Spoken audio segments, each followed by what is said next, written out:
দেখে মনে হবে এটা সিলেটের জাফলং, কিন্তু না, এটি শেরপুর উপজেলার বেলগাছি ব্রিজের নিচে বাঙ্গালী নদীর দৃশ্য।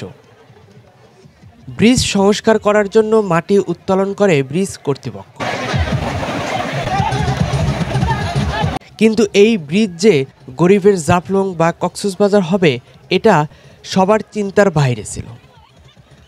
পবিত্র ঈদুল ফিতর উপলক্ষে শহর বা গ্রাম থেকে ছুটে আসছেন হাজারো মানুষ এবং পরিবার নিয়ে এসে করছেন গোসল। গরিবের এই জাফলংয়ে এসে আনন্দে আত্মহারা সবাই, আবার কেউ তো গান বাজিয়ে আনন্দে মেতে উঠছেন। এমনকি ট্রাক ভাড়া করে গরিবের এই জাফলং দেখতে আসছে হাজারো দর্শনার্থীরা।